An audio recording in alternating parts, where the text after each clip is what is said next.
Kinabahan siya ng husto nang marinig si Duan at napaisip kung kailan pa ito nandoon. Nag-alala siya kung nakita ba nito ang nangyari, habang napansin naman ni Duan na tila hindi maganda ang timpla ng mukha ni Ningfang. Sinabihan siya ni Duan na huwag magalit dahil kaya naman daw niyang ipaliwanag ang lahat. Maya-maya ay nakarinig sila ng malakas na ingay, at napansin ni Ningfang na tunog iyon ng alarma. Sinabi niya kay Duan na kailangan na muna nilang umalis doon, at sa labas na lang mag-usap ng maayos. Sumagot naman si Duan na naintindihan niya, at nang makalabas na sila ng Temple of Radiance. Humanap sila ng isang tahimik na lugar kung saan tinanong ni Ningfang si Duan kung may sumusunod ba sa kanya. Humingi ng paumanhin si Duan at ipinaliwanag na wala siyang ibang masamang intensyon sa ginawa niya. Gusto lang daw niyang makasiguro dahil nakita niyang napakabata pa ni Ningfang pero sobrang galing na nito. Kung hindi pa ito nakita ni Duan ng sarili niyang mga mata, hinding-hindi siya maniniwala na posible ang ganoong lakas. Ikinuwento ni Duan na kahit ang sarili niyang guro ay kasing lakas din niya noon, pero binuwis ng kanyang guro ang sariling buhay noon at nagawa lang niyang isilang realm. Nakatakas ang taksil na iyon mula sa kanyang guro, at ang lalaking iyon ay gumagamit ng mga alay na tao. Sinusubukan nitong sirain ang seal, kaya naman ilang taon na itong tinutubis ni Duan. Pero bigo pa rin si Duan hanggang ngayon, alam ni Ningfang na si Duan ay isang malakas na fourth turn powerhouse. Naisip niya na kung hindi pa nagpakita si Duan, baka hindi niya talaga ito napansin man lang. Napagtanto niya na sa huli, kaya siya naging kampante ay dahil masyado pang mababa ang kanyang level. Sa takbo ng mga pangyayari, oras na lang ang bibilangin bago siya tuluyang mabuko, kaya naman lalong natakot si Duan. Napansin ni Duan na biglang tumahimik si Ningfang kaya napaisip siya kung ano ba ang balak nito sa kanya. Nag-alala si Duan na baka pinaplano na ni Ningfang na patahimikin siya para wala nang makakaalam sa sikreto nito. Sinabi ni Duan sa kanya na malaki ang pasasalamat niya dahil naipaghiganti nito ang kanyang pumanaw na guro. Sinabi pa niya na kung kailanganin man ni Ningfang ng tulong sa hinaharap, huwag itong mag-atubiling magsabi sa kanya. Alam ni Ningfang na hindi biro ang level ni Duan at isa itong lone wolf o nag-iisang mandirigma. Kung makakabuo siya ng magandang ugnayan kay Duan, tiyak na magiging malaking tulong ito para sa kanya balang araw. Sinabihan niya si Duan na ayaw niyang may ibang makaalam tungkol sa mga nangyari sa araw na ito. Kampanteng sumagot si Duan na makakaasa siya na ititikom niya ang kanyang bibig at itatago ang sikretong ito. Alam ni Duan na ang mahika ni Ningfang ay may taglay na malakas na madilim na kapangyarihan, pero hindi naman ito nakakasama. Higit sa lahat, naitaboy ni Ningfang ang pagsalakay ng realm at nailigtas ang buong lungsod mula sa panganib. Anuman ang dahilan sa likod nito, alam ni Duan na karapat-dapat si Ningfang sa kanyang mataas na respeto. Pagkatapos ay naglakad na sila paalis, habang pinagmamasdan ni Duan si Ningfang at nagdesisyong manatili na lang muna. Maninirahan muna siya sa Qinyu City dahil wala naman na siyang ibang matutuluyan pa. Biglang tumunog ang telepono ni Ningfang, at nang sagutin niya ito, ang kanyang gurong si Kai pala ang tumatawag. Tinanong siya ni Kai kung nasaan siya, at kung may kailangan ba siya habang wala pa ito sa tabi niya. Sinabi ni Kai na nasa labas siya ng bayan, pero naghahanda na siyang bumalik sa lalong madaling panahon. Sinabi rin nito na may mahalaga siyang itatanong sa kanya pagdating ng tamang pagkakataon mamaya. Pumayag naman siya at ibinaba na ang tawag, habang nagtataka kung bakit bigla siyang kinontak ni Kai. Samantala sa isang silid, tinanong ni Guanglan si Kai kung kumusta ang naging takbo ng pag-uusap nila. Sumagot si Kai na tila maayos naman ang lahat at naghahanda na rin si Ningfang na bumalik. Sinabi sa kanya ni Guanglan na mabilis na narating ni Ningfang ang first turn level sa loob lang ng maikling panahon. Habang tumatawa, sinabi ng lalaki sa kanila na dapat na muna silang mag-focus sa gagawing investigasyon. Sinabi niya na kung talagang may mutant na nasa antas hari, pupugutan niya ito ng ulo at ipapalaro sa kaniya na parang bola. Tumikhim ang matanda para patigilin sila at sinabi sa kaniya na nagpadala na sila ng investigation team sa Qinggu City. Umaasa siya na makikipagtulungan ang babae ng maayos at sa mga kinakailangang pagkakataon, ang investigation team na ang hahawak sa lahat ng trabaho niya. Sinabi rin ng matanda na ang hiling niya para sa dagdag na tauhan sa Lonely Shadow ay hindi naaprubahan.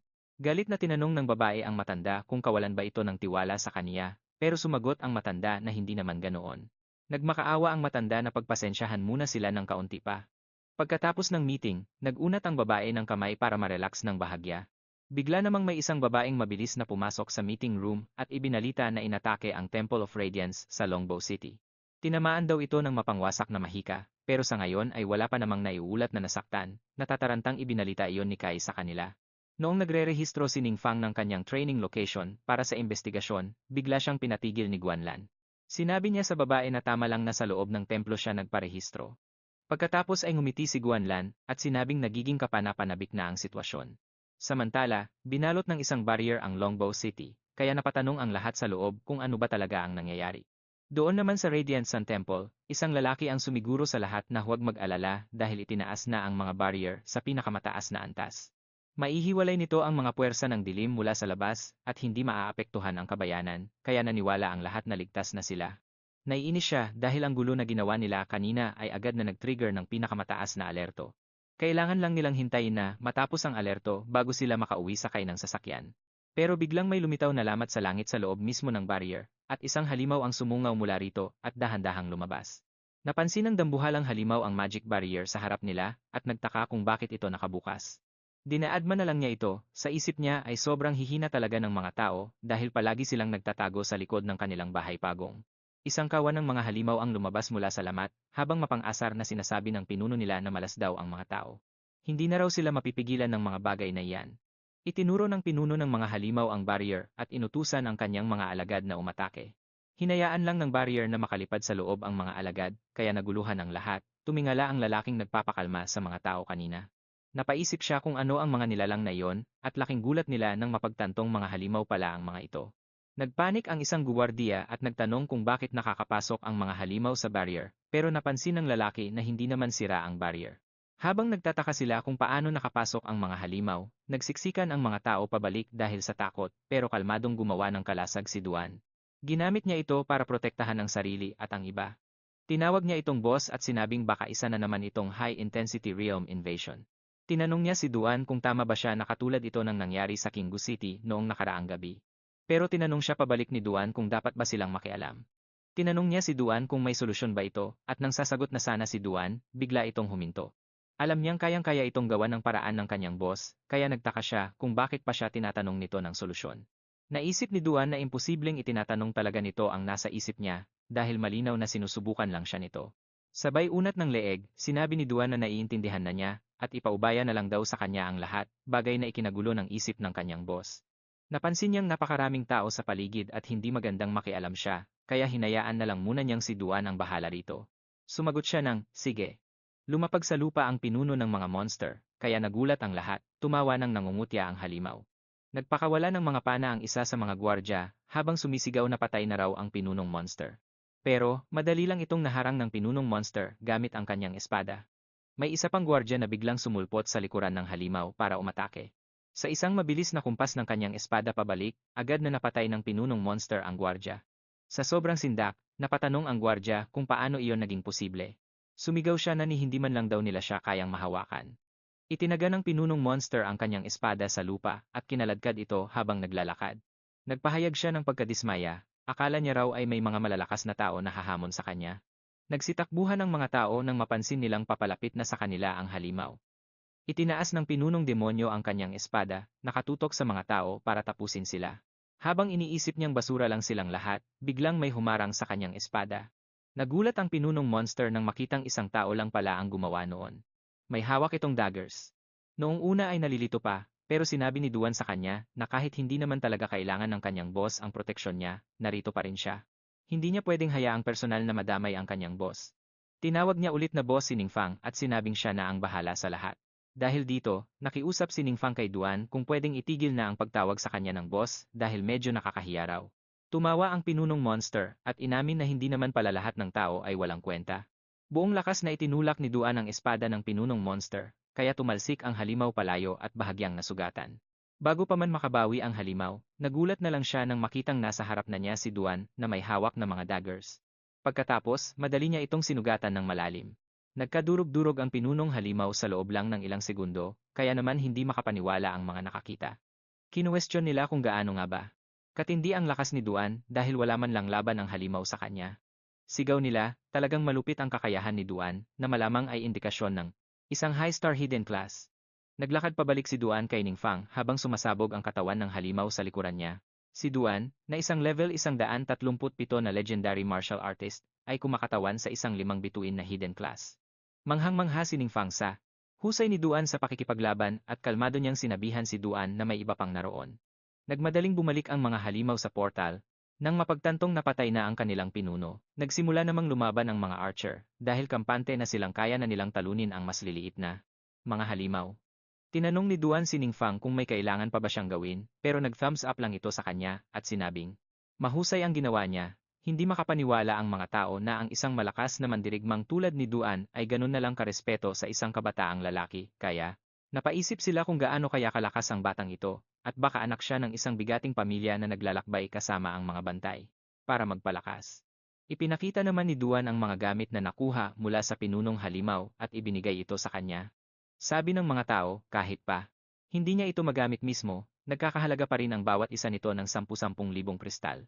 Malambing namang nagtanong ang mga babae kay Duan kung kailangan niya raw ba ng tagapagsilbi. Nakita niya na ang isang gamit ay isang malaking gintong agimat na nagngangalang Chasing Red na naisip niyang isang agility skill book na swak para kay Wang Yu. Ang isa namang gamit ay isang madilim na kalasag at sinabihan niya si Duan na ibebenta nila ang kalasag para sa pera mamaya. Isang mandirigmang tinutulungan ng isang pari ang tumawag sa kanila na dalawang malakas na mandirigma at nakiusap kung pwedeng makausap sila na sinang-ayunan naman nila. Maya-maya pa, magalang na nagpasalamat sa kanila ang mayor ng lungsod dahil sa pakikialam nila at pagliligtas sa lungsod ng Longbo. Nagpakilala ang lalaki bilang si Qi Dongying, ang mayor ng lungsod ng Longbo, at napansin niyang tila bago lang ang mga ito at hindi taga roon. Sumagot naman siya na naroon sila para sa negosyo, pero na-stuck sila at hindi makaalis sa ngayon. Pagkatapos ay tinanong niya kung may ideya ba si Qi Dongying kung bakit sila nandoon. Bakas ang takot na sumagot si Qi Dongying na hindi niya alam at tinanong kung dahil ba ito sa pagkakatrigger nila ng pinakamataas na alerto. Humingi ng paumanhin si Qi Dongying at inaming kasalanan nila kung bakit nagkaroon ng ganitong abala. Agad naman niyang nilinaw na hindi nila ito kasalanan dahil alam niyang siya talaga ang dahilan nito. Pagkatapos ay inutusan ni Qi Dongying ang kanyang mga tauhan na kunin ang flight scroll na kabibili lang nila at ibinigay ito bilang paghingi ng tawad na tinanggap naman ng lalaki.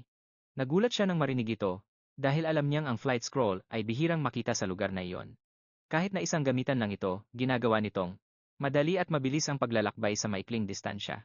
Binanggit ni Qi Dongying na mayroon silang isang mabigat na hiling dahil sa gulo nitong mga nakaraang araw at nakiusap kung maaari silang manatili sa lungsod ng Longbo ng ilang araw dahil tulad ng nakikita nila, medyo mahina nga ang kanilang puwersa ng depensa. Humingi siya ng paumanhin kay Qi Dongying at ipinaliwanag na gahol siya sa oras kaya maaaring hindi niya mapagbigyan ang hiling nito. Ang totoo ay 3 araw na lang ang natitira sa kanyang class transformation at kung maantala pa, hinding-hindi na matatapos ang unang transformation. Pagkatapos ay tinanong niya si Qi Dongying kung mukha ba siyang walang ginagawa, kaya naman takot na sumagot si Qi Dongying na naging pagkukulang nila iyon. Inabot naman ng lalaki kay Qi Dongying ang scroll na gusto nito at inalok sa kanya ang Supreme Black Card mula sa Yu Chang Trading Post bilang munting tanda ng pasasalamat. Nagulat siya nang makita ito dahil nabalitaan niyang ang Supreme Black Card mula sa Yu Chang Trading Post ay ibinibigay lamang sa iilang piling matatagumpay na tao na nagbibigay ng iba't ibang pribilehiyo. Dahil dito, napagtanto niya kung bakit kayang bumili ni Qi Dongying ng flight scroll at nahulaan na ang katayuan ng lalaki ay malamang na napakatindi. Kinuha ni Duan ang regalo at nakangiting nagpasalamat kay Qi Dongying. Nagpahayag naman ang mayor ng pag-asang tanggapin na lang nila ito, kundi ay talagang nag-aalala siyang masisi. Nagtanong siya kung maaari ba silang humingi ng tulong sa kanila kung ang lungsod ng Longbo ay manganib sa hinaharap. Sumagot siya na walang problema doon basta't may oras siya, kaya naman. Nagdiwang ang lahat sa paniniwalang ligtas na ang lungsod ng Longbo. Pagkatapos ay ginamit nila ang flight scroll at masayang nag-enjoy sa kanilang mabilis na paglipad. Samantala, sa lungsod ng King Yu sa Class Transfer Hall, masayang ibinalita ng cleric sa kanila na si Wang Yu ay lumabas na. Lumabas na rin si Chang at Wang Yu sa hall, pero napatingin siya sa taas nang may maramdamang paparating at nakita ang kulay ube at berdeng mga ilaw na mabilis na lumipad lampas sa kanila. Tinanong siya ni Chang kung ano ang problema, at sumagot siya na may nakita lang siyang 2 taong lumilipad, at hula niya ay tila si Ningfang ang isa sa kanila. Nag-aalinlangang sinabi ni Chang na ang flight scroll ay nagkakahalaga ng libu-libong kristal na hindi kayang bilhin ng isang mahirap na tulad ni Ningfang. Kinuwestiyon din niya kung ano ang gagawin ni Ningfang sa Class Transfer Hall gayong bago pa lang itong nagigising. Mariin niyang binalaan si Chang na kung magsasalita pa ito ng masama tungkol kay Ningfang, pagsisisihan niya ito. Napaatras sa takot si Chang, at nagtataka kung bakit palagi na lang itong nagbabanggit ng isang walang kwentang talunan at kung anong problema nito kumpara kay Ningfang. Pagkatapos ay iniba ng cleric ang kanilang atensyon sa pamamagitan ng pagtatanong tungkol sa kanyang mga task sa pangalawang transformation. Buong pagmamalaking sinabi ni Chang na A-grade ang kanya, at nanghihinayang na hindi siya nakakuha ng S-grade. Panatag na sinabi ng Berserker kay Chang na ang A-grade ay kahanga-hanga na, at tanging ang mga pinakaswerteng tao lang ang nakakakuha ng S-grade. Idinagdag pa ng Mage na ang pagkumpleto ng pangalawang transformation sa edad na 18 ay isang achievement na hinahangad ng mga sikat na unibersidad. Dahil bihirang pagkakataon ang mga A-grade na task, lumingon ang cleric kay Wang Yu, na tahimik lang na nakayuko. Napahinto ang grupo nang mapansin ng cleric ang kakaibang ekspresyon ni Wang Yu, at nag-isip kung baka nakakuha ito ng task na mas mababa pa sa sirang. Nakangising naisip ni Chen na kahit ang pinupuring henyong babae ay may malas ding araw, lalo na't ang level ng task ang nagdidikta sa mga attribute bonus at skill na mauunlock. Inalo niya ang dalaga na wag masyadong malungkot at magsikap na lang para humabol sa hinaharap, sabay alok ng tulong. Nag-alok siya ng tulong kung sakaling mapag-iwanan ito dahil sa C-grade task, iniisip na isa itong malaking kamalasan para sa kanya. Galit niyang sinabi kay Chang na hindi siya malungkot para sa A-grade dahil ang totoo, S-grade ang nakuha niya. Nagulat ang buong team niya sa narinig. Tinanong siya ng cleric kung bakit hindi niya agad sinabi, at sumagot siya na parang kakaiba ang sitwasyon niya.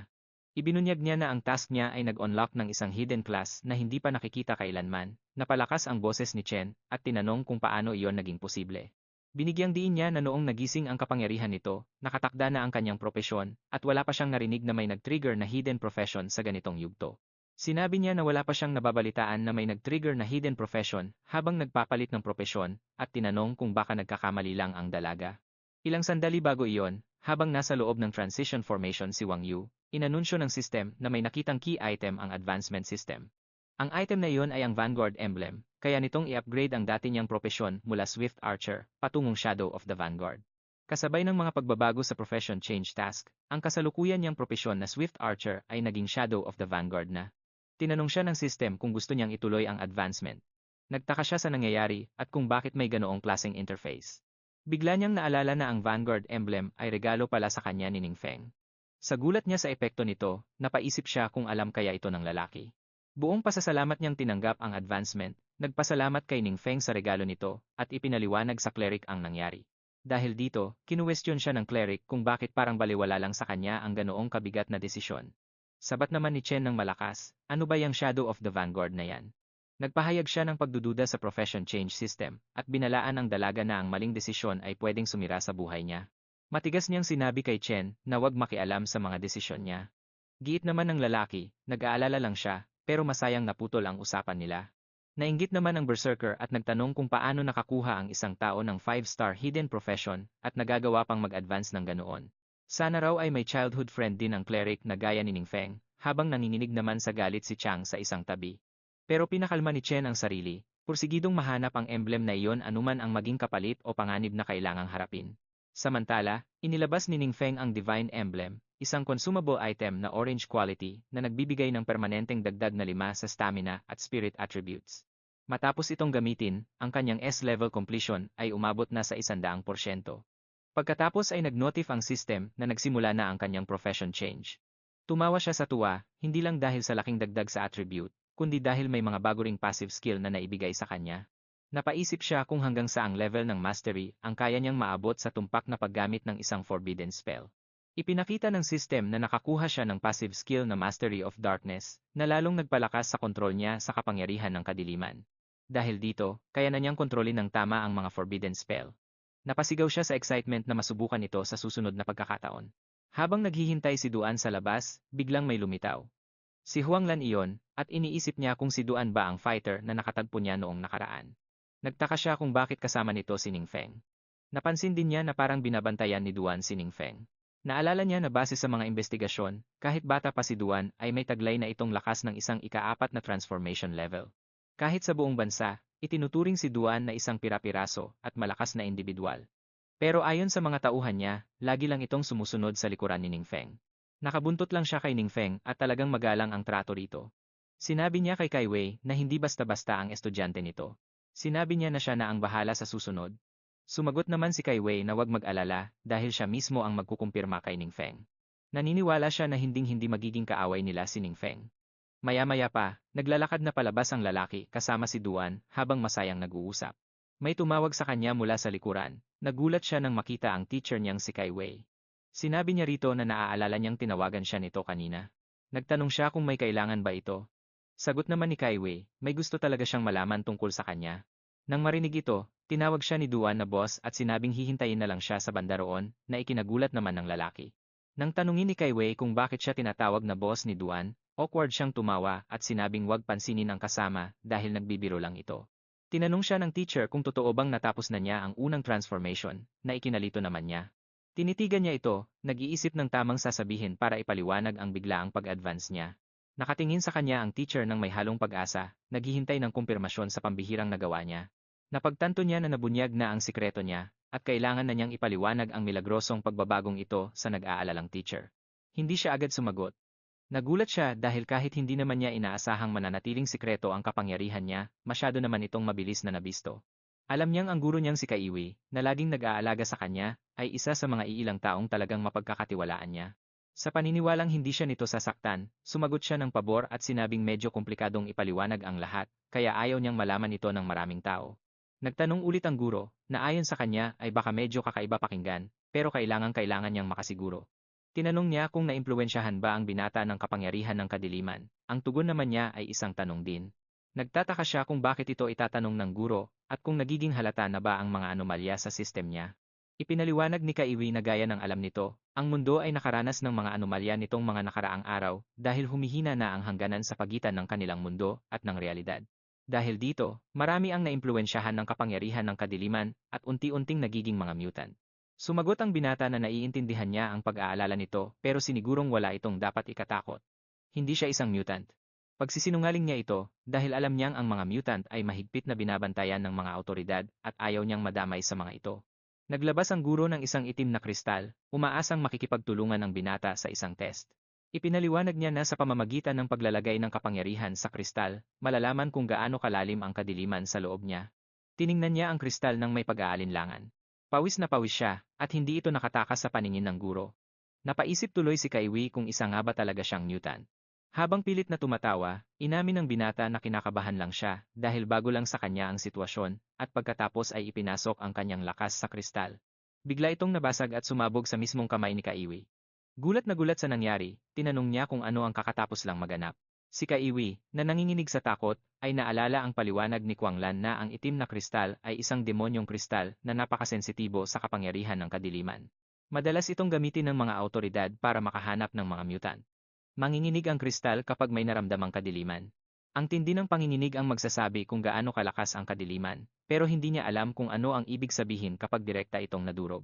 Inamin ng binata na mukhang hindi kapanipaniwalang nagpalit agad siya ng propesyon pagkatapos magising, pero pinaalalahanan niya ang guro sa tagal ng kanilang samahan. Tinanong niya ang guro kung hindi ba siya nito pinagkakatiwalaan man lang bilang tao. Napaisip ang guro tungkol sa binatang nasa harap niya, na maagang nawalan ng magulang at huling nagising ang kapangyarihan kumpara sa mga kasabayan, pero napanatili ang pagiging positibo. Sumagot ang guro na personal siyang nagtitiwala sa kanya, pero obligasyon niyang iulat ang mga nangyari ngayong araw, at sana ay maintindihan niya ito. Siniguro naman ng binata na nauunawaan niya ang posisyon nito, habang nag-aalala sa magiging reaksyon ng mga opisyal. Iniisip na rin niya ang posibilidad na lisanin ang lungsod ng Kenu kung kinakailangan. Pagkatapos ay binigyan siya ni Kaiwi ng isang regalo para ipagdiwang ang matagumpay niyang pagtapos sa unang yugto, isang kulay lilang skill book. Buong pasasalamat niya itong tinanggap, at nagbigay din siya ng regalo pabalik bilang pasasalamat sa mga tao ng suporta nito.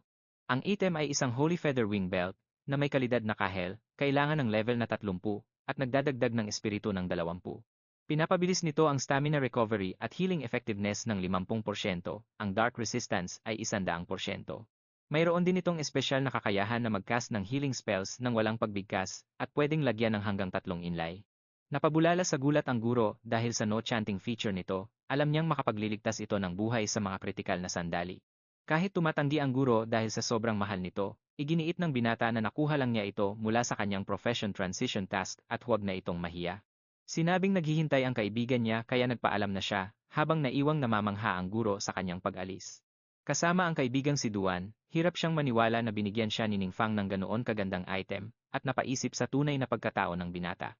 Kalaunan sa Adventurer's Office, ipinakita ni Kaiwi ang basag na itim na kristal kay Kuanglan, na umaming hindi pa kailanman nakakita ng ganoong pangyayari.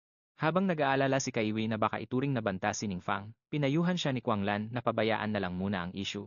Nang usisain ang dahilan nito, ipinaliwanag ni Kuanglan na ang kanilang estudyante ay baka lumampas na sa kanilang kasalukuyang kaalaman. Iminungkahi niyang mas mabuting makuha ang loob ni Ningfang kaysa galitin ito sa pamamagitan ng sobrang pag-uusisa sa kanyang mga kakayahan. Tinanong ng babae si Kuanglan kung dapat pa ba silang tumuloy sa pag-uulat ng insidente, pero mabilis na sumagot ng hindi si Kuanglan. Inutusan niya itong itigil muna ang investigasyon kay Ningfang, at lahat ng impormasyong may kaugnayan dito ay dapat manatiling kumpidensyal. Mariing sumang-ayon ang guro, iniisip na dahil sa kabataan ni Ningfang at kawalan ng backer, ang desisyong ito ay nagsisilbing proteksyon para sa kanya. Iminungkahi ni Guanglan na dahil mas gusto ni Ningfang na manatiling lihim ang kanyang mga sikreto, dapat na sa martial artist na sila mag-focus. Bukod dito, dahil panahon na ng recruitment, ang pagdagdag ng isa pang malakas na individual sa kanilang hanay ay makabubuti lang para sa kanila. Samantala, sa bahay ni Ningfang, napansin ni Duan ang matamlay na mood ng kaibigan at tinanong ang dahilan. Ibinahagi ni Ningfang na nag-message ang kanyang guro na si Kaiwi tungkol sa pagkansela ng investigasyon. Napansin ang mabigat na aura kaya nagtanong siya kung anong dahilan. Ikinuwento ni Ningfang na nag-message ang teacher niyang si Kaiwi tungkol sa pagkakakansela ng plano. Kinumpirma ni Ningfang na may pag-unlad na sa kanyang investigasyon. Nang magtaka si Duan kung magandang balita ba iyon, sinabi niyang oo. Pero, nagpahayag siya ng pag-aalala tungkol sa pagle-level up sa hinaharap. Napansin niya na sa tuwing nanggugulo siya sa isang mystery realm, nagdudulot ito ng matinding ingay, kaya nakakakuha siya ng hindi gustong atensyon mula sa mga awtoridad. Natatakot siya na ang ganitong pagsisiyasat ay mauwi sa gulo. Namangha si Duan sa kakaibang problema ni Ningfang, at naisip na ang mga ito ay alalahanin lamang ng isang taong pambihira. Iminungkahi niyang mag-focus sa pagle-level up sa mga mystery realm na hindi pa naitala, at binanggit na maraming bagong realm ang lumilitaw. Dahil sa mga anomalya sa mundo, ang ilan ay hindi na makontrol ng mga awtoridad dahil sa kakulangan ng resources, habang ang iba naman ay nasa ilalim ng kontrol ng mga masasamang puwersa. Nakita ni Ningfang ang ganda ng planong ito at tinanong si Duan kung may alam ba siyang ganitong mga realm. Kinumpirma ni Duan na may impormasyon siya tungkol sa dalawa at maaari pang kumuha ng iba depende sa kailangan ni Ningfang, kaya pumayag siyang umasa sa tulong ni Duan. Inisip ni Ningfang na mas praktikal ang estratehiyang ito para malampasan ang mga hamon bilang isang estudyante, plano rin niya. Ang gumisita sa trading post kinabukasan para ibenta ang mga nakuha niyang gamit dahil tingin niya ay magandang pagkakataon ito para mag-reset. Kampante sa kanyang mas pinalakas na forbidden spell, hindi naramdaman ni Ningfang na mapag-iiwanan siya sa pag-unlad kumpara sa iba. Maya-maya sa Express Hotel, papunta na si Duan sa pasukan. Hindi niya namalayan na gabi na pala. Pagkabalik galing sa bahay ni Ningfang, nagpasya siyang manatili muna ng isa pang gabi sa hotel at maghanap ng matitirhan kinabukasan. Pagpasok niya sa hotel, isang lalaki ang bumati sa kanya ng mainit, kaya tinanong ni Duan kung sino ito. Ipinakilala ng lalaki ang kanyang sarili bilang si Jiang Ji, ang mayor ng Kinu City, at nagpasalamat kay Duan sa tulong nito. Noong kasagsagan ng pagsalakay ng Mystery Realm, gustong malaman ni Jiang Ji kung may balak ba si Duan na manirahan sa Kinu City. Kinumpirma ni Duan na gusto niya talagang gawing tahanan ang lungsod. Tuwang-tuwa sa sagot na ito, ipinarating ni Jiang Ji ang mainit na pagtanggap ng lungsod. Para sa mga malalakas na individual na gaya niya, binigyan niya si Duan ng isang espesyal na adventurer credential. Ipinaliwanag niya na ang credential na ito, na bigay ng lungsod, ay may kasamang malalaking pribilehiyo. Siniguro ni Jiang Ji kay Duan na kung sakaling may kailanganin siya sa hinaharap, gagawin ng lungsod ang lahat para matulungan siya. Tinanggap ni Duan ang card at tiningnan ito ng mabuti. Sinabi ni Jiang Ji na alam niyang sinubukan na ng ibang mga lungsod na i-recruit si Duan noon pero tinanggihan niya ang mga ito. Umaasa siyang ang Kinu, dahil mas maliit ito, ay hindi ituturing na mas mababa ni Duan. Gayunpaman, nagpasalamat si Duan at tinanggap ang alok, kaya nawala ang pag-aalala ni Jiang Ji. Si Jiang Ji, na walang alam sa sitwasyon ni Ningfang, ay sobrang tuwa sa posibilidad na magkaroon ng isang fourth-turn powerhouse na tulad ni Duan sa Kinu City. Naniniwala siyang napakaganda ng mungkahi na i-recruit si Duan. Nang malaman niyang naghahanap si Duan ng matitirhan, iginiit ni Jiang Ji na hindi na kailangang mag-abala pa si Duan, at nangakong aayusin niya ito agad. Nagpasalamat si Duan at pinahalagahan ang kilos na iyon. Samantala, sa bahay ni Ningfang, nanalo siya sa kanyang online game at napansin na gabi na pala, kaya oras na para matulog. Pero nagtaka siya kung bakit gising pa, at nag-uusap ang class group nila sa ganoong oras. Binuksan niya ang chat box at nakita ang kanyang kaklase. Tinatanong ni Jiang Luo ang iba kung anong level na sila, na sinagot naman ng kanyang mga kaklase. Sinabi ni Junana sa lahat na mababa pa sila sa level 30. Natatarantang nagtanong si Jiang Luo kung ano ang gagawin nila ngayong sarado ang lahat ng dungeon sa lungsod at hindi sila basta-basta pinalalabas. Dahil dito, siguradong mapag-iwanan ang kanilang mga level. Sinabi naman ni Maobo sa lahat na narinig niyang lumabas ng lungsod ang mga goddess. Sumagot si Fangu na nagpunta sila para gawin ang kanilang second-tier task, pero hindi raw dapat ito pag-usapan. Dahil kung may kakayahan na sila sa Tier 1, maaari na rin silang lumabas. Alam niyang ang mga kaklaseng iyon ay nag-awaken sa edad na 16. Gusto nilang lumahok sa college entrance examination, na nangangailangan ng pag-abot sa Tier 1 o pataas. Hindi niya inaasahan na malalampasan niya sila sa loob lang ng ilang araw. Pagkatapos ay nabasa niya sa chat box na sinabihan ni Li Daning ang lahat na huwag nang mag-alala. Habang nag-aalala raw sila, may mga taong mas maayos ang pag-iisip kaysa sa kanila, at may ilang naglalaro pa ng games hanggang ngayon. Pagkatapos ay binanggit siya ni Li Daning. Alam niyang isa na naman itong tagahanga ni Wang Yu at nagtaka kung nakita ba ni Li Daning ang mga update. Ano raw ba ang pakialam nila kung naglalaro siya ng games? Nakita niya ang kanyang guro na si Kai Wei, na sinasabihan si Li Daning na huwag makialam sa buhay ng iba. Sinabihan niya itong huwag intindihin ang iba, kaya napilitan si Li Daning na burahin ang kanyang mga mensahe. Tumawa siya ng may pagtatagumpay at sumigaw na napakamaalalahanin ng kanyang guro. Tumingin siya ulit sa chatbox nang may lumitaw na mensahe at nakitang nagpadala si Maobo ng balita tungkol sa maraming lugar. Ang mga lugar na ito ay nakakaranas ng mga dungeon invasion na nagdulot ng matitinding pinsala. Sinabi niya sa lahat na narinig niyang may ilang lungsod na ang bumagsak.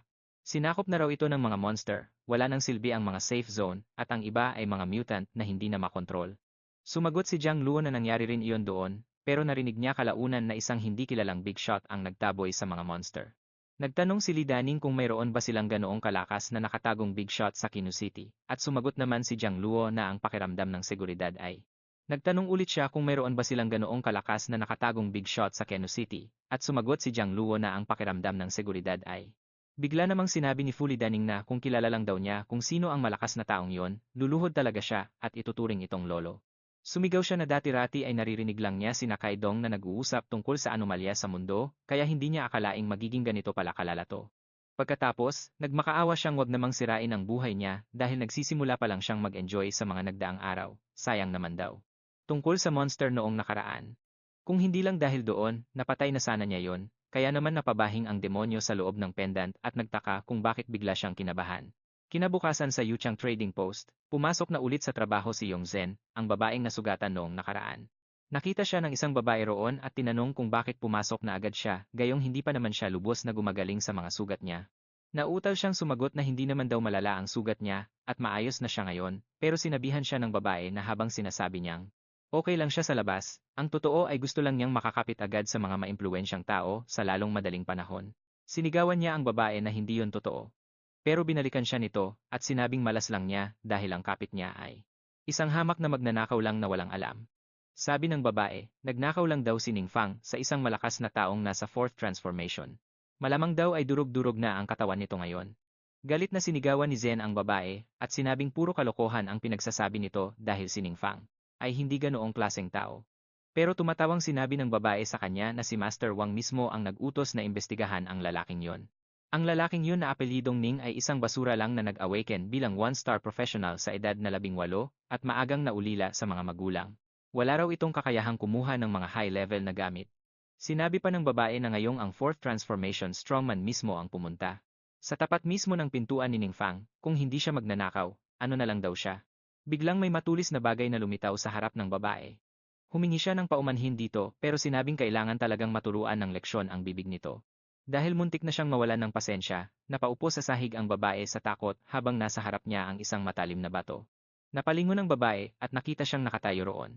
Tinanong siya nito kung paano niya nagawang gumamit ng mga offensive spell sa loob ng trading post. Sumigaw ang babae para tawagin ang mga guwardiya. Sinabihan siya ni Zen na umalis na agad bago pa sila dumating, pero sinabi lang niya na wag itong mag-alala. Ipinaliwanag ni Zen sa kanya na ang mga puwersang nasa likod ng Yuchang Trading Post ay hindi biro at hindi kayang banggain ng mga ordinaryong tao. Kapag nahuli raw siya, siguradong malaking gulo to. Bigla namang lumitaw ang isang lalaki, kasama ang mga guwardiya, at tinanong siya ni Wang kung sino ang nagbigay sa kanya ng lakas ng loob para mag-iskandalo sa loob ng Yuchang Trading Post. Sinabi lang niya kay Wang na nabalitaan niyang pinapaimbestigahan siya nito ng palihim. At dinamay pa siya bilang isang magnanakaw. Sagot naman ni Wang, kung magnanakaw siya o hindi, siya ang mas nakakaalam, at kung gusto raw siyang questionin nito, wala raw itong sapat na karapatan. Sumugod ang mga gwardidya sa kanya, pero ipinakita lang niya ang kanyang card at sinabi kay Wang na naiintindihan na niya ngayon na ganito pala sila magtrato ng mga bisita sa Yuchang Trading Post. Napahinto ng pilit ang mga gwardya, at hindi na lumapit pa sa kanya nang makita ang card. Gulat na gulat si Wang at nagtanong kung yun ba ang Supreme Black Card ng kanilang trading post, at hindi naman makapaniwala ang babae kung paano nangyari yon. Sumigaw pa ito na sigurado raw na peke yon. Sinabi niya kay Wang na regalo yon mula kay Mayor Kai Donging, kaya siguradong may bigat ang card na to. Tinanong siya ni Wang kung saan ba talaga niya nakuha yon. Pero binalikan niya si Wang at sinabing, di ba magaling naman siyang mag-imbestiga? Kaya pinayuhan na lang niya itong alamin ang totoo ng mag-isa. Sa sobrang takot ng babae, tinanong niya si Wang kung ano na ang gagawin nila, pero inutusan lang ni Wang ang mga guwardiya na bantayan ng maigi si Ning Fang. Habang tatawag naman siya para mag-verify. Sa kabilang banda, hindi na pinapapasok ang mga tao sa labas at nagtataka sila kung anong nangyayari dahil hinaharang sila ng mga guwardiya. Maya-maya, sumagot na sa tawag si Kai Donging.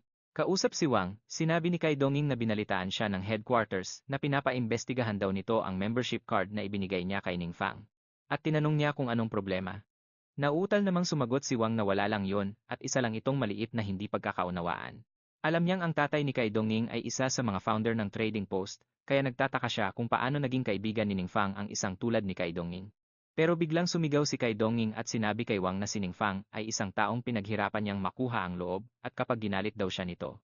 Takot na sumagot si Wang na hindi naman daw at sinabihan si Kai Donging na huwag mag-alala dahil aayusin niya ang lahat ng tama. Pero nahalata ni Kai Donging na talagang binastos ni Wang si Ning Fang, kaya tinanong niya kung saan ito kumukuha ng kapal ng mukha. Hinampas ni Kai Donging ang kanyang mesa sa sobrang galit at sinabihan si Wang na hintayin siya dahil papunta na siya roon, sabay baba ng telepono. Naiwang tulala at umiiyak si Wang habang iniisip kung ano ba talagang ugnayan ni Kai Donging at Ning Fang at kung bakit galit na galit ang alkalde. Naisip ni Wang na tatawagan na lang niya ang malakas na taong nasa fourth transformation at sasabihing nahanap na ang fighter suit. Alam niyang kahit harapin pa ni Duan si Kai Donging, kailangan pa ring magpakita ng respeto ni Duan, maya-maya, sa waiting area. Nang Yuchang Exchange, mabilis na naglakad sina Kai Donging at Duan papunta sa kanya. Tinanong niya sila kung bakit sila nandoon. Nagulat si Yongzhen nang makita niya si Mayor Kai Donging at ang 4-star boss ng lungsod na magkasama sa lugar na to. Tinanong niya sila kung bakit sila narito, at laking gulat talaga ni Yongzhen nang makita ang alkalde at ang 4-star boss ng lugar na to. Noong nakaraan, nagtataka si Ning Fang kung bakit biglang bumait ang pakikitungo nila sa kanya. Pagkatapos, galit na tiningnan ni Kid Dongking at Duan yung babae. Kaya naman natakot ito at napaisip kung bakit parang lahat sila ay sipsip sa kanya. Nagulat siya nang makita ang boss niyang si Wang na mukhang lupaypay at talunan. Tinanong ng babae si Wang kung anong nangyari sa kanya, at ang sagot lang ni Wang ay tapos na ang lahat at wala na silang pag-asa. Magalang na. Tinanong ni Kid Dongking si Ning Fang kung sigurado ba siyang hindi na kailangang humingi ng tawad ang mga ito. Sumagot si Ning Fang na huwag na, dahil sa tingin niya, ay hindi naman, yung tipong magsisisi si Wang. Sa isang sorry lang. Sinigawan naman ni Kid Dongking si na Wang, at ang babae na mag-impake na. Agad-agad ng mga gamit nila at lumayas doon, kaya naiwang tulala at bagsak ang balikat ang dalawa. Bigla namang sinampal ni Wang ang babae habang isinisigaw na dahil sa kanya, kaya siya napahamak at sinira nito ang buhay niya. Sa sobrang inis, tinawag ni Kid Dongking ang mga guwardiya at iniutos na palayasin ang dalawang to. Maya-maya sa VIP room, pinagsilbihan sila ng Chaan Yang Xin. Napansin ni Kid Dongking na mukhang maganda ang impresyon ni Ning Fang kay Yang Xin, at natuwa siya dahil hindi nito tuluyang nasira ang reputasyon ng exchange. Napatingin naman sa kanya si Yang Xin, at naisip na talagang bilib siya rito dahil sa murang edad ay nagagawa nitong makipag-usap sa mga bigatin ng ganoon kadali. Sinabihan naman siya ni Kid Dongking na nagkamali siya sa pagkakataong ito, pero kailangan niyang magsumikap sa susunod at hindi siya bibiguin ng exchange. Nahihiyang sumang-ayon ang babae at sumagot na talagang magtatrabaho siya ng maigi.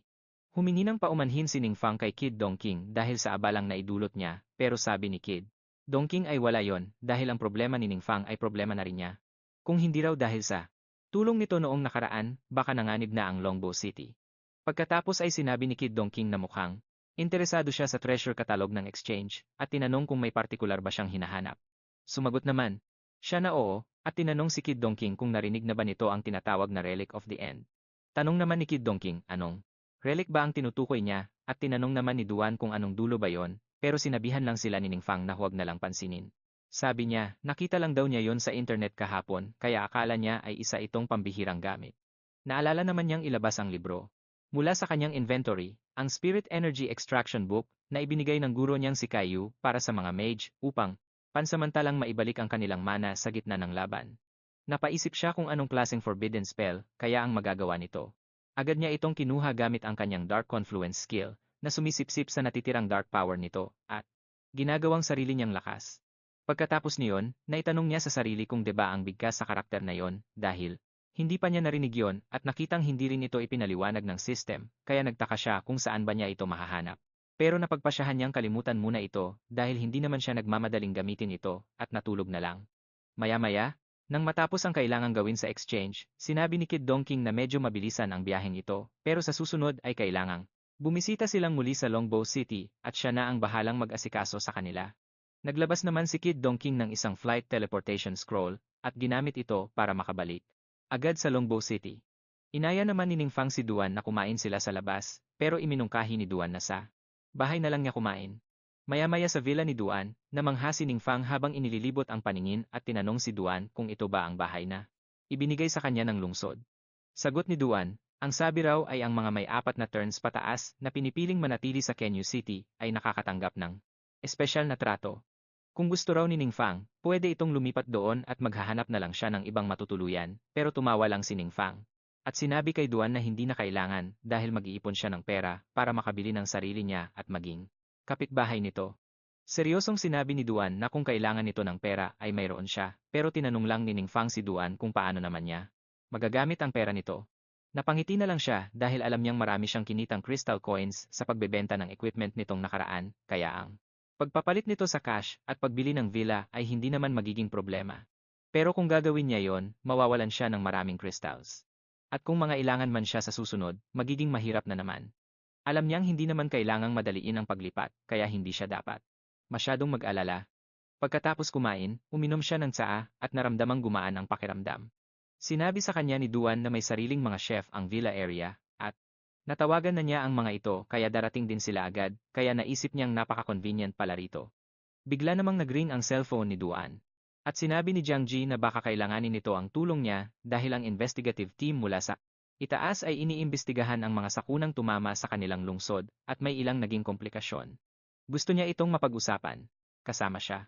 Tiningnan ni Duan si Ning Fang kaya naguluhan ito, at naisip ni Duan na baka maapektuhan ng investigasyon si Ning Fang, kaya naisip niyang hingin muna ang opinyon ni Ning Fang, humingi siya ng paumanhin kay Jiang Ji, at ipinaliwanag na baka wala siyang oras. Ngayong araw, sabi naman ni Jiang Ji ay huwag mag-alala at kahit kailan basta may oras siya sa loob ng susunod na 2 araw ay kontakin lang siya nito. Matapos maikuwento ni Duan ang lahat, sinabi ni Ning Fang na napapaisip siya kung anong klaseng mga tao ba sila.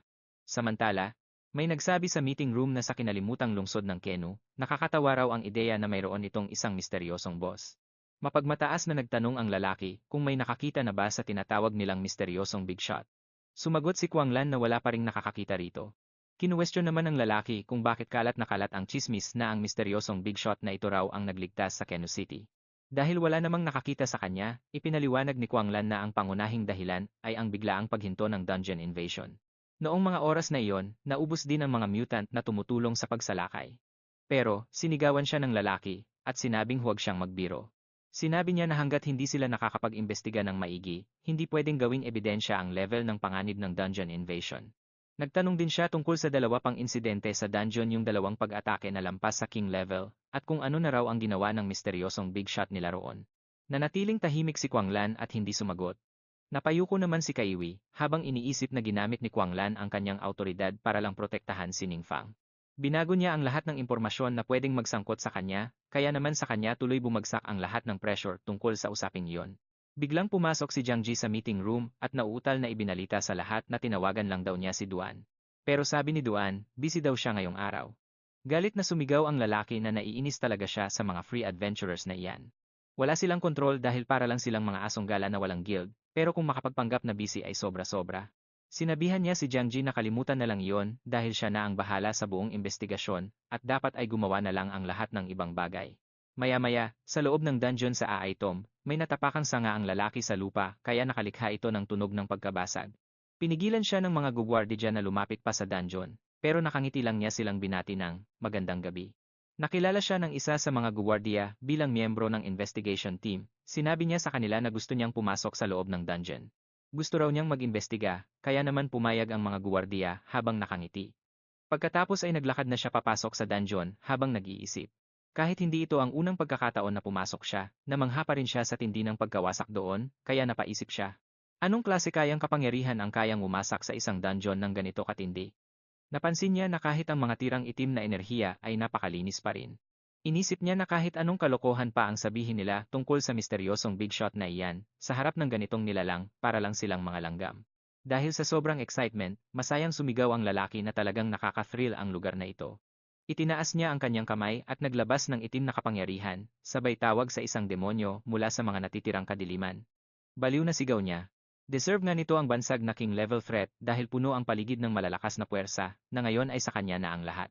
Habang nangyayari iyon, sa mansyon ni Duan, seryosong gumagamit ng cellphone si Ningfang nang biglang mag-alert ang system sa kanya. Nahanap na nito ang huling relic. Sa gulat niya, naramdaman niyang may kumokonekta sa kanya gamit ang aura nito. Alam niyang kung magfo-focus siya, mas magiging malinaw ang koneksyon at malalaman niya ang lokasyon ng relic, kaya agad niyang kinuha ang kanyang coat sa sahig. Isinuot niya ito habang nakatayo. Nang tanungin siya ni Duan kung saan siya pupunta, sumagot si Ningfang na kailangan lang niyang lumabas sandali. Iniabot niya ang kanyang phone kay Duan at inutusang tapusin ang laro para sa kanya at huwag na huwag magpapatalo ng rank. Iniwan niyang nalilito si Duan, tapos ay pumara ng taxi si Ningfang at nakita sa navigation na ang relic ay malapit sa Treacherous Group. Nagulat siya nang makitang gumagalaw ito. Sa pasukan ng Treacherous Graveyard Dungeon, hinarap ng mga guwardiya ang isang demonyo. Nag-report sila na may nakitang hindi kilalang nilalang sa lugar. Nanginginig sa takot, tarangang nagtanong ang mga guwardiya. Ano ba ang nilalang na ito na nasa harap nila? Samantala, sa itaas ng demonyo, sumisigaw ang lalaki, hindi makagalaw, at nagmamakaawa na tulungan siya. Balik sa kalsada, huminto ang trapiko nang may nag-anunsyo na bawal dumaan sa unahan dahil sa panganib. Sinabi ng taxi driver kay Ningfang na hindi na sila makakaabante, at sumagot naman si Ningfang na ayos lang. Bababa na lang daw siya roon. Naramdaman niya na huminto na ang paggalaw ng relic sa ngayon. Sa sementeryo naman, nagsimula na ang gulo. Habang papalapit ang isang nag-iisang anino, nagulat ang mga guwardiya at si Kuanglan na kadarating lang. Nakita nila ang lalaki sa ibabaw ng demonyo. Sa gulat ni Kuanglan, pilit niyang inusisa kung anong nangyayari. Maya-maya, habang nagwawala ang demonyo, duguang nakahandusay sa lupa si Kuanglan dahil sa malalang sugat. Buti na lang at nandoon si Kaiwi para tumulong, gamit ang mga advanced na gamit na ibinigay ni Ningfang. Dahil sa gamit na ito, hindi na niya kailangang mag-usal ng mga spell at agad na nakapanggamot, pero sa kabila ng lahat, alam ni Kaiwi kung gaano kalala ang sitwasyon. Kahit ang malakas na si Kuanglan ay hindi kayang pigilan ang demonyo ng mag-isa, matapos ang paunang paggamot, tumayo na si Kuanglan. Agad niyang itinanong kung nasaan na ang demonyo. Nag-aalalang sumagot si Kaiwi na papunta na ito sa downtown area. Dagdag pa niya, tinawagan na ni Major Jiang Ji si Duan para humingi ng tulong, pero hindi siya sigurado kung aabot ba sila sa tamang oras. Alam ni Kuanglan na halos kapantay lang niya ang lakas ni Duan, kaya naisip niya na baka hindi sapat si Duan ng mag-isa. Pero para harapin ang demonyong iyon, ang taong nasa likod ni Duan ang pwedeng maging huli nilang pag-asa. Samantala, patuloy ang paghahasik ng lagim ng demonyo sa lungsod, punong-puno ng galit, nang bigla itong maharang. Habang binabantayan ito ni Ningfang, laking gulat niya nang mapagtantong ito ang end-of-term skull, at sadyang napakalaki nito. Habang pinag-iisipan ni Ningfang kung dapat ba muna niya itong pasukuin gamit ang isa pang forbidden spell, biglang sumugod ang demonyo sa kanya. Ang matatalas na kuko nito ay direktang nakatutok sa kanyang ulo. Tumama ang mga kuko sa kanyang shield nang may malakas na tunog. Dahilan para magulat ang demonyo at mapaatras sa takot. Nagtataka ito kung paanong nagkaroon ng ganoong klaseng depensa. Sa sandaling iyon, nag-alert ang system kay Ningfang. Nakita nito ang end-of-term skull, at tinanong siya kung gusto ba niyang simulan ang absorption. Pinindot niya ang yes. Naku-curious siya kung kailangan bang malapit siya para magawa ang absorption. Nanlaki ang kanyang mga mata nang magsimula ang proseso. Naglabas ito ng isang napakalakas at nakakasilaw na liwanag sa harap ng demonyo. Tinamaan ng liwanag ang demonyo, dahilan para mapatili ito sa sobrang sakit habang nilalamon ng liwanag. Nakita ni Ningfang ang isang pangitain. Ang kwento kung paano naging demonyo ang isang tao at namuno sa hukbo ng mga halimaw. Pagkatapos ng laban, lahat ng attributes ni Ningfang ay tumaas ng 100. Manghang-mangha siya. Napagtanto niyang ang ganito kalaking dagdag ay wala pang kapareho, kahit para sa isang 3-star profession na nag-aabante mula level 0 hanggang sa 3 transformation. Pero naramdaman din niyang hindi lang basta attributes ang nakuha niya. Habang unti-unting nabubuo sa kanyang isipan ang mga imahe ng iba't ibang yugto. Bigla namang sumulpot si Duan sa likuran ni Ningfang at nagmamadaling lumapit sa kanya, tinatanong kung anong nangyari. Itinuro ni Ningfang ang tumba ng demonyo at ipinaliwanag na may isang demonyo roon pero tinapos na niya ito.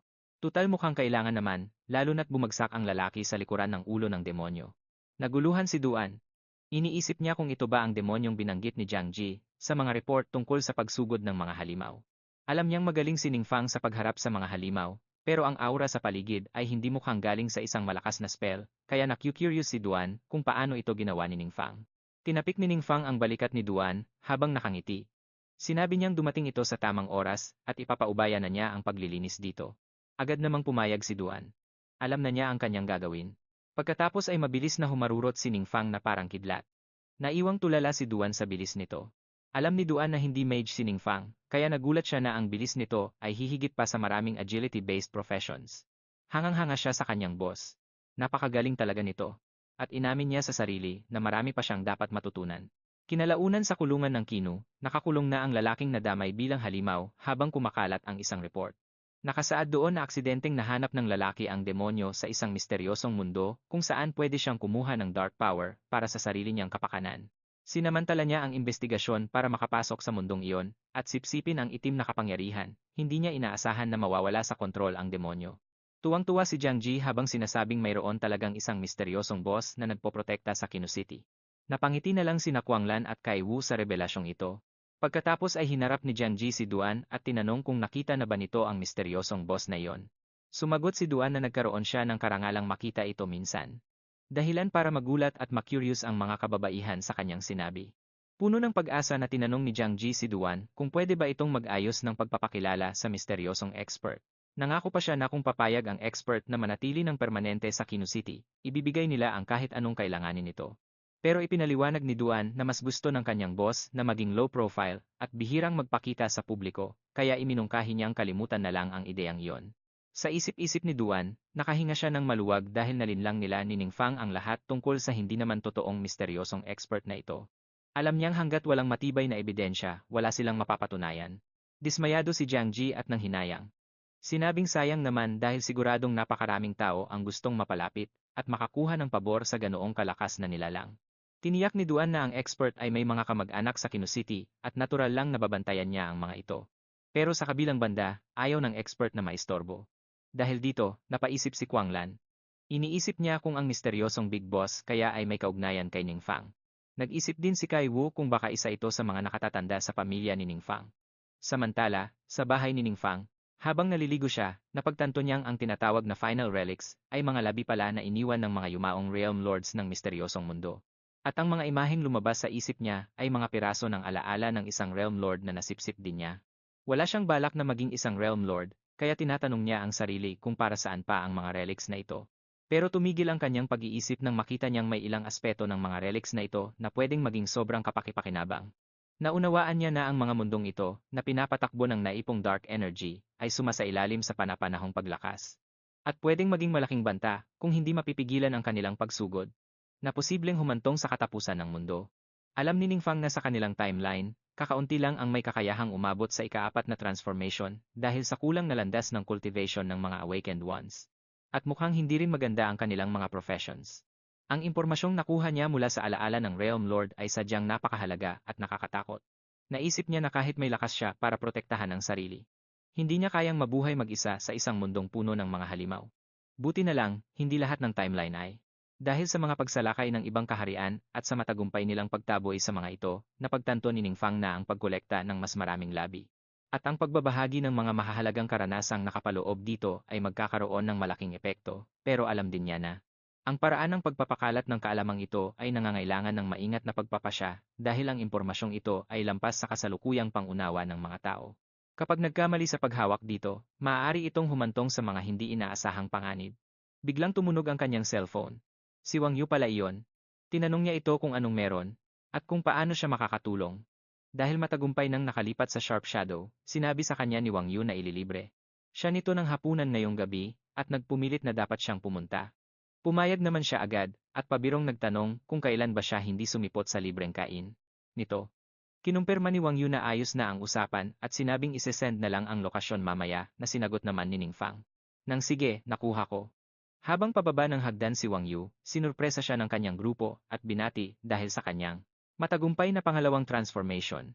Manghang-mangha ang mga tao sa paligid dahil nagawa niya ito sa ganoon kabatang edad. Binanggit ni Chang na nagpa-reserve na siya ng pribadong kwarto sa isa sa pinakamagandang restaurant sa lungsod para magdiwang, pero humingi ng paumanhin si Wang Yu at ipinaliwanag na may iba na siyang plano para sa gabing iyon. Nangako siya na lang ang magpapaparty sa susunod na gabi at iimbitahan ang lahat.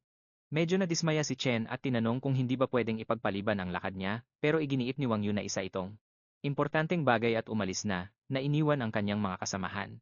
Galit na nagreklamo si Chen na katatapos lang ni Wang Yu sa kanyang transformation, pero umaasta na agad itong mailap. Ipinagtanggol naman ng cleric girl si Wang Yu at sinabing baka talagang may mahalaga itong kailangang puntahan at hindi naman ito ang tipo ng tao na binabaliwala ang mga kaibigan. Gayunpaman, nagpahayag ng pag-aalala si Chang tungkol sa Bilis ng pag-unlad ni Wang Yu, at napaisip ng malakas kung pagod na ba ang lahat sa kakahabol sa mga hakbang nito. Ibiniesta niya na hindi lang natapos ni Wang Yu ang S-rank transition task, kundi nagising din nito ang isang bagong nakatagong propesyon na nagpapahiwatig na lalo lang lalaki ang agwat sa pagitan niya at ng iba pang miyembro ng team. Pinanood ng cleric girl si Wang Yu. Napapalayo, habang ibinahagi naman ni Chang ang kanyang takot na balang araw ay baka tuluyan na silang iwanan ni Wang Yu. Kinagabihan sa isang mataong restaurant, tuwang-tuwang tinitingnan ni Ning Fang ang dami ng pagkain sa mesa.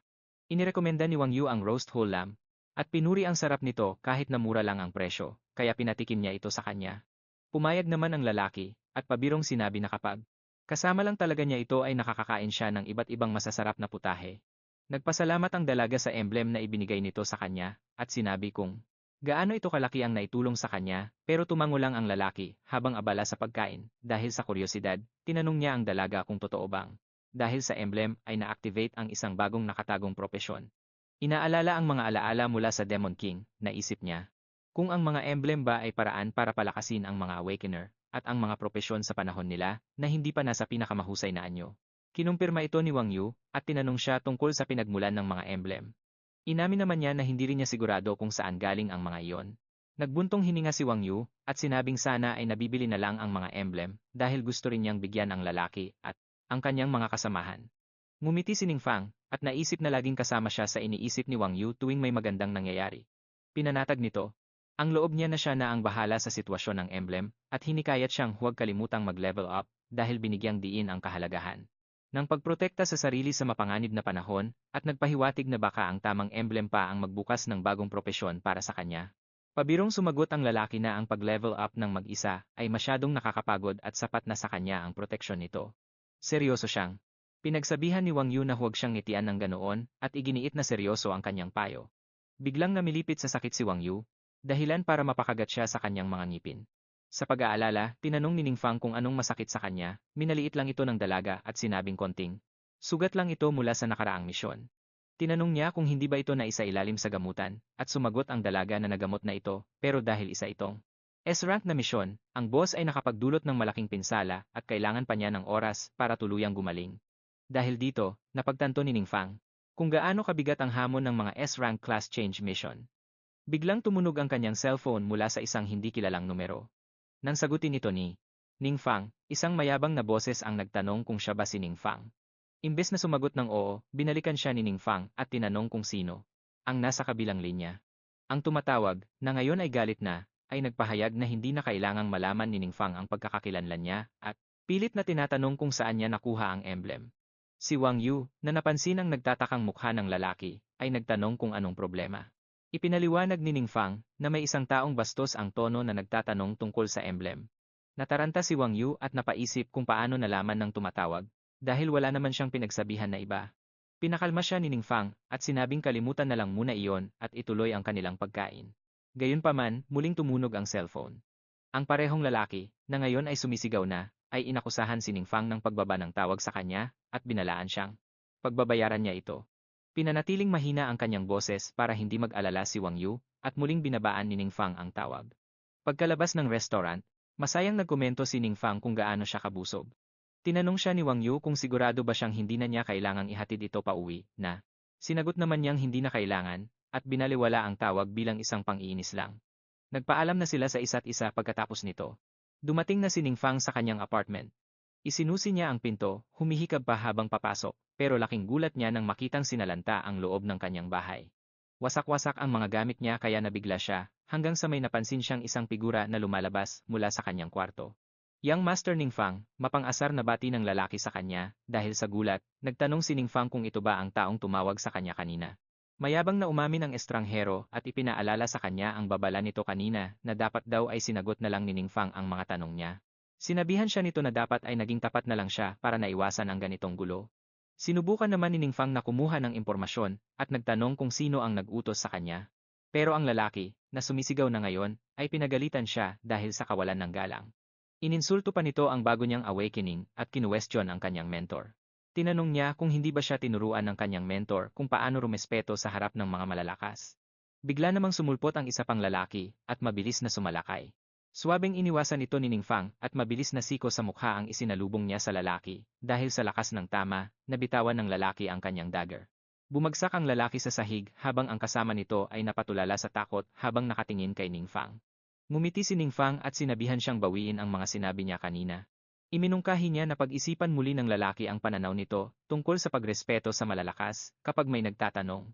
Litong-lito naman ang lalaki sa taglay niyang lakas.